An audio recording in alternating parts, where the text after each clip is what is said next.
तो स्टूडेंट्स आज हम स्टार्ट करने वाले हैं अपने प्रोजेक्टाइल मोशन को फर्दर आगे और डिस्कस करेंगे। आज हम इंस्टेंटेनियस वेलोसिटी को।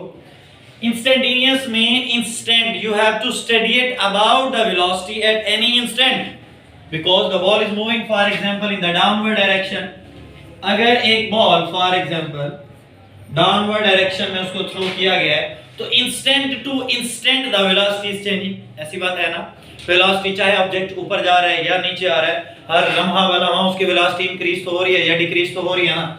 तो हम इस चीज को स्टडी करने वाले हैं। हमारे पास जो ऑब्जेक्ट की मोशन थी वो इस तरह से थी, पैराबोलिक, और फॉर एग्जांपल ये यहां से अब ऑब्जेक्ट क्या करना स्टार्ट कर रहा है, begin to move in upward direction, so that is the initial point of the ball. तो इनिशियल पॉइंट पे मेरा बेटा जो वेलोसिटी है मैक्सिमम along horizontally भी and along vertically भी, इन दोनों पॉइंट्स पर हॉरिजॉन्टल भी और वर्टिकल पे भी आपको पता है कि वेलोसिटी क्या होती है जी, मैक्सिमम होती है। अच्छा जी, अब यूं है, ये वाली बॉल ऊपर जा रही है, reaching at this point, that is the x component of the velocity and this is the y component of the velocity। अब ऑब्जेक्ट ऊपर जा रहा है, नीचे से ऊपर वेलोसिटी डिक्रीज हो रही है। खैर हम इस चीज को मेजर नहीं करने वाले, हम ये बताने वाले हैं कि जो वेलोसिटी है वो along x कंपोनेंट पर और along y कंपोनेंट पर हम कैसे मालूम कर सकते हैं। From these 2 points, object is moving in upward direction. Now the object is moving downward direction. That is, there will be also x component. It will be also y component, but in downward direction. Object नीचे से ऊपर जा रहा है, नीचे से ऊपर जा रहा है, तो वो ये उसका x component और ये वाला उसका y component। एक और बात, यहाँ पर क्या करेंगे, ऑब्जेक्ट को अगर स्ट्रेट लाइन में देखें, ऑब्जेक्ट कैसे जा रहा है, तो ऑब्जेक्ट की ये मोशन है ऐसे ना भाई, तो मेरा बेटा ये उसकी टेंजेंशनल वेलोसिटी है। कौन सी वेलोसिटी है भाई, टेंजेंशनल। ये यहां से ये टेंजेंशनल वेलोसिटी है, ऑब्जेक्ट ऐसे आ रहा है, ये उसकी टेंजेंशनल वेलोसिटी है। अब जरा इसी डायग्राम को एज्यूम करें आपने इस डायग्राम को पहले भी स्टडी किया हुआ है। कैसे किया हुआ है, आपने वेक्टर्स के अंदर पढ़ा हुआ है कि अगर ये x है और ये y है और यहां पर अगर आप एक वेक्टर को रिप्रेजेंट करें, जरा देखें, ये ऐसी ही डायग्राम आ रही है ना आपके पास। अब एक वेक्टर की हमने क्या निकाले थे, उसके कंपोनेंट्स के साथ मैग्नीट्यूड। आपने कहा था अगर इसी वेक्टर का प्रोजेक्शन कहां ले लूं भाई, along x पर ले लूं तो बनेगा along x ax, और along y ले लें तो बनेगा ay। और हमने इसके कंपोनेंट मालूम किए थे भाई, a y पर जो कंपोनेंट होता है वो a sin थीटा, और जो ax पर कंपोनेंट होता है वो a cos थीटा। वैसे भी आपको पता है कि बेस पे ट्रिग्नोमेट्रिक फंक्शन cos होता है और परपेंडिकुलर पे ट्रिग्नोमेट्रिक फंक्शन मेरा बेटा sin होता है। चलें अब हम जरा इसी को अकॉर्डिंग टू वेलोसिटी ले रहे हैं। आपने यहां पर ये देखें, ये x लिया हुआ है और इधर y लिया हुआ है, तो सेम एज इट एज कोई सा मैं एक पॉइंट ले लेता हूं, कोई सा, अगर यही वाला मैं पॉइंट ले लूं तो इसका ये वाला कंपोनेंट मैं कर देता हूं जी खत्म हो गया, और ये कंपोनेंट ले लेते हैं उसी वेलोसिटी का। अब अगर आपने ये कंपोनेंट लिया है तो ये वाला कंपोनेंट कौन सा होगा, v y, वर्टिकली लिया ना अपवर्ड, तो पहले इधर ले रहे थे, अब उसको हमने सामने ले लिया, कोई इशू तो नहीं है। तो आपके पास जो डायग्राम बनती है मेरा बेटा वो ये बनी, थोड़ा बड़ा करके बना रहे हैं। ये है v y कंपोनेंट, ये वाला v x कंपोनेंट, और ये टेंजेंशनल उसकी वेलोसिटी v वेक्टर। अब जरा देखिएगा, आपके पास कंपोनेंट हैं दो। जब इसके दो कंपोनेंट थे तो आपने मैग्नीट्यूड का फार्मूला लगाया था, a की मैग्नीट्यूड किस चीज के बराबर है जी, ax का स्क्वायर प्लस ay का स्क्वायर। अब हम किसकी लेने वाले हैं, बस a की जगह उसने नाम तब्दील कर दिया, यहां पर नाम क्या डाल दिया, v। तो जब v को लेना है तो v की मैग्नीट्यूड क्या बनेगी जी, v along x का square plus v along y का स्क्वायर। यही कुछ बनेगा, लेकिन मालूम बनेगा, ये हमें पता है, रिलेट कर दिया एक सिंपल तरीके से। अब मालूम करते हैं भाई along x कंपोनेंट उसकी वेलोसिटी आखिर क्या है और along y कंपोनेंट उसकी वेलोसिटी आखिर क्या है। हम जानते हैं ऑब्जेक्ट यहां से चलना शुरू हो रहा है, along x कंपोनेंट ले रहा हूं यहां पर लिख देते हैं जी along x component, along x component की जब बात आती है तो क्या होता है, ये होता है जी ऑब्जेक्ट सिर्फ हॉरिजेंटली मूव कर रहा है, और अगर हॉरिजेंटली मूव कर रहा है, हॉरिजेंटली, तो आपको पता है horizontally velocity vix, horizontal mean base, horizontal mean base. एक तो बेस पे ट्रिग्नोमेट्रिक फंक्शन आपको पता है, अभी बताया कौन सा होता है, cos थीटा, लेकिन हॉरिजेंटल पे वेलोसिटी क्या रहती है, कांस्टेंट, वेलोसिटी क्या रहती है जी, कांस्टेंट। कंपोनेंट कौन सा, vix। ऑब्जेक्ट यहां से चलना शुरू हुआ, ऑब्जेक्ट जा रहा है ये, अब सारी वेलोसिटी तो उसकी कांस्टेंट है, सारी वेलोसिटी इसकी क्या है जी, कांस्टेंट है। अब अगर ऑब्जेक्ट यहां का, मैं कहता हूं अगर जब वो यहां पहुंचा या यहां पहुंचा एट एनी इंस्टेंट, कोई सब इंस्टेंट ले ले आप, यहां से यहां पहुंचा, मैं कहता हूं जी ये फिर उसकी इनिशियल बनेगी और ये वाली इसकी कौन सी बनेगी, फाइनल। जरा चेक करते हैं उसकी फाइनल वेलोसिटी कितनी है, निकालते हैं तो vfx, आपने पढ़ा हुआ है vf का फार्मूला क्या होता है जी, vi प्लस at। फैक्टर भी निकाल सकते हैं, ऑब्जेक्ट यहां से कहां जा रहा है, इधर जा रहा है, या यहां से यहां जा रहा है, एक तो वेलोसिटी डिक्रीज हो रहा है तो मेरा बेटा नेगेटिव जी, और उसके अलावा यहां से यहां डिस्प्लेस हो रहा है तो ऑलरेडी उसको टाइम तो लगेगा ना, हॉरिजॉन्टल टाइम तो लगेगा ना, तो हमारे पास एक टाइम फैक्टर है, एक जी फैक्टर है, इस पॉइंट पर वेलोसिटी vf है और इस पॉइंट पर वेलोसिटी vi है, तो according to vf vi plus at equation बन गई। उन्हीं फैक्टर्स पे अब वैल्यू को लगाएं, ये vfx at this point, vi along x component है तो ये भी x, vix, जरा देखिएगा अगर a को along x लिया तो x की वैल्यू क्या थी, a cos थीटा। अगर मैं v को along कहां ले लूं, x ले लूं, तो वो वैल्यू क्या बनेगी, vi cos थीटा, a की थी ax cos थीटा, तो v की क्या बनेगी, vi cos थीटा, तो ठीक है भाई। और प्लस उसके अलावा a ऊपर जा रहा है तो नेगेटिव हो रहा है, माइनस g इनटू a, तो vfx जो आपके पास निकली है। हाँ एक और बात, एक और बात, आप क्या कर रहे हैं, आप along x कंपोनेंट मूव कर रहे हैं, तो एक्सेलरेशन भी कौन से कंपोनेंट पे लिया जाएगा, along x। सर जी x कैसे मूव कर रहे हैं, आप तो ऊपर जा रहे हैं, भाई ऊपर जा रहे हैं लेकिन कंपोनेंट कौन सा ले रहे हैं, x। आप ये वाला कंपोनेंट ले रहे हैं, कौन सा कंपोनेंट ले रहे हैं, x। तो x के लिहाज से मेरा बेटा along x, you know very well कि along x पे जो वेलोसिटी है constant, then the value of acceleration will be equal to 0 along x component। So by putting the value of acceleration it will become vix is equal to vi cos theta plus 0, तो ये बन गया vfx is equal to vi cos theta। Now is it clear? Clear हो गया।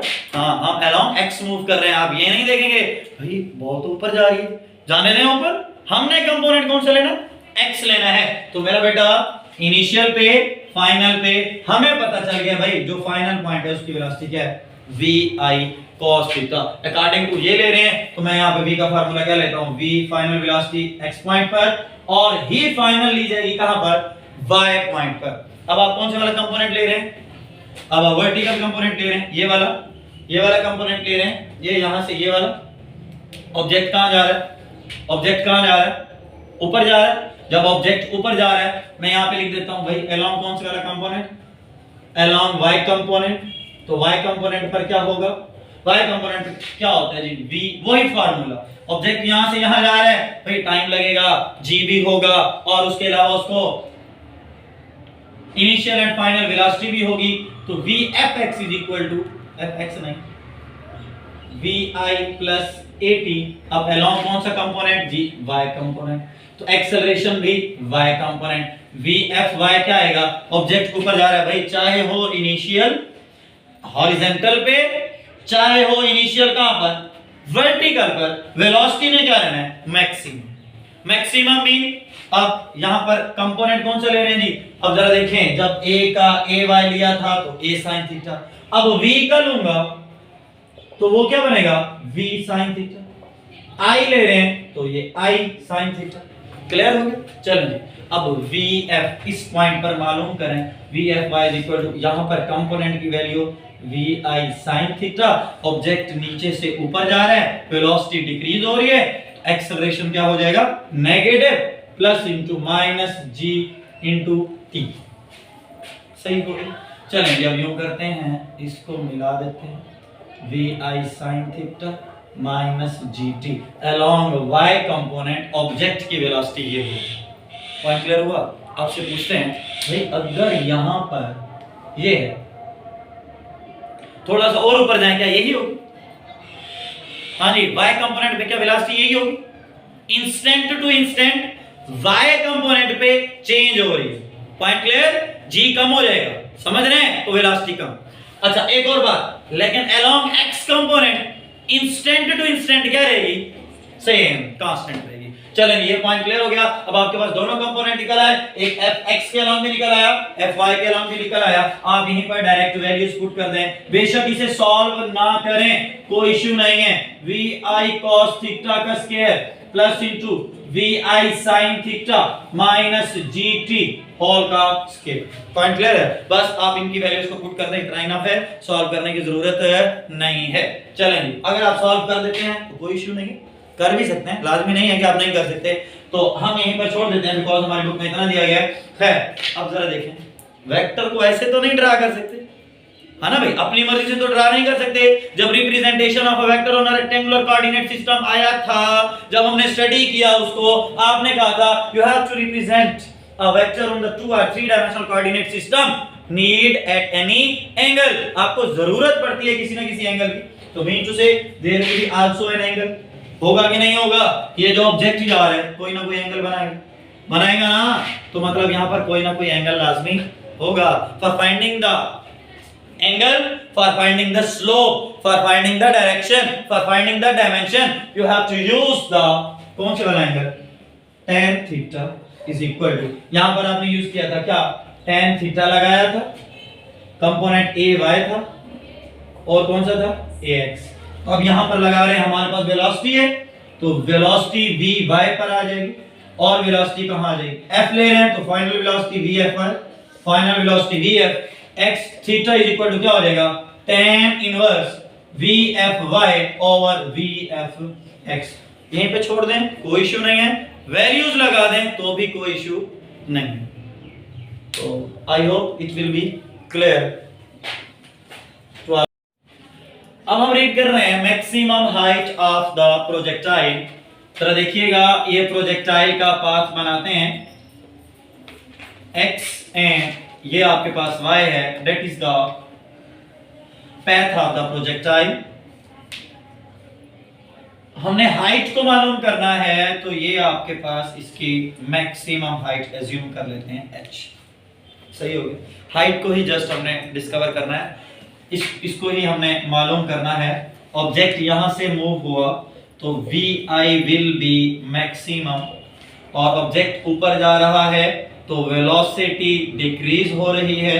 जब velocity decrease हो रही है तो एक्सेलरेशन नेगेटिव होगा, और ऑब्जेक्ट यहां पर पहुंचा तो that is the final velocity which is nearly about equal to 0।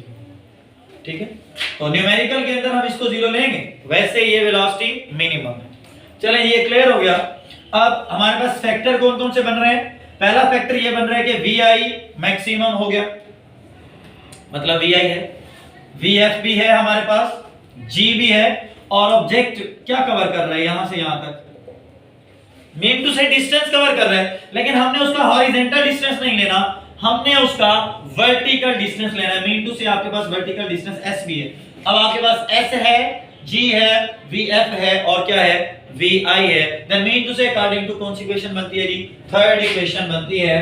तो थर्ड इक्वेशन के अलोंग हम यहीं पर कर लेते हैं 2as बराबर है vf का स्क्वायर माइनस vi का स्क्वायर 2 into a की जगह मोशन वर्टिकल की है तो माइनस g, s की जगह वर्टिकल पे अबव द सरफेस h होता है, vf आपके पास 0 है, माइनस vi आपके पास, vi अलोंग कौन सा कंपोनेंट लिया जा रहा है, y कंपोनेंट, तो vi y क्या होता है, vi sin थीटा, यही फैक्टर होता है ना अलोंग y कंपोनेंट का, लगा दिया हमने vi sin थीटा, इसका भी स्क्वायर हो गया, ये बना minus 2gh is equal to 0 का स्क्वायर तो 0 ही है, इसको अगर ना लिखें तो भी कोई इशू नहीं है, माइनस ये क्या बनेगा वी आई का स्क्वायर साइन स्क्वायर थीटा।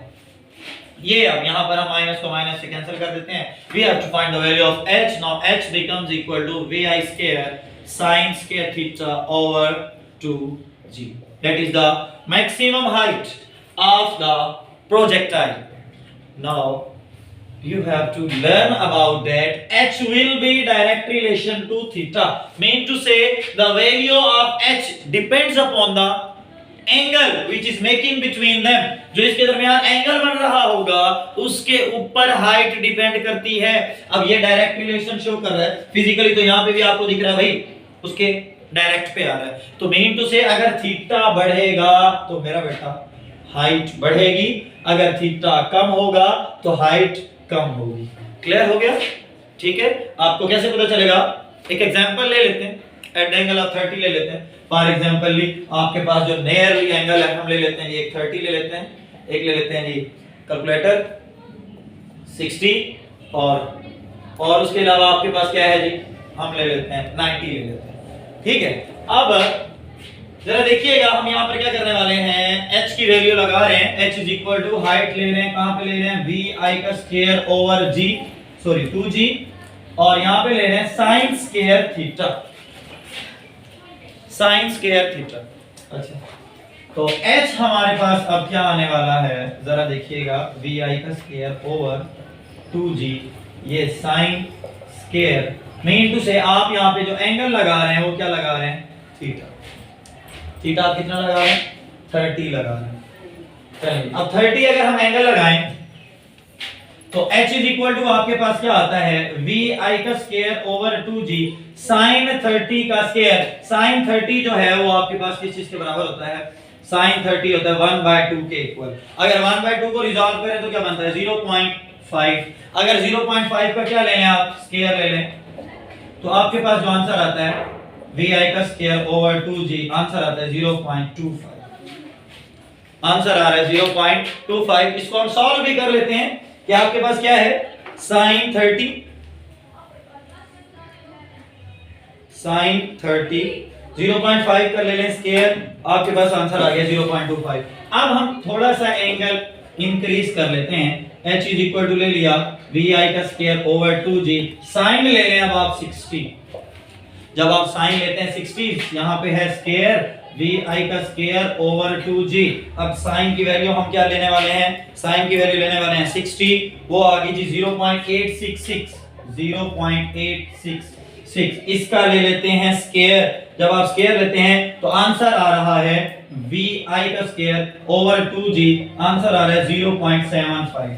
अब जरा देखें यहाँ पे क्या है 0.25 और यहाँ पर एंगल आ रहा है 0.75, मतलब ये हुआ ये वैल्यू थोड़ी कम है और ये वाली वैल्यू थोड़ी ज्यादा है, ये वाली वैल्यू थोड़ी ज्यादा है। अब अगर आप लगाएं क्या 90 लगाएं, अगर यहाँ पे लगा दूं sin 90, h is equal to क्या बनेगा vi का स्क्वायर ओवर 2g, sin 90 मेरा बेटा 1 होता है, तो 1 का जब आप स्क्वायर लेंगे तो अप्रोक्सीमेट वो भी क्या आएगा 1 ही आ जाएगा।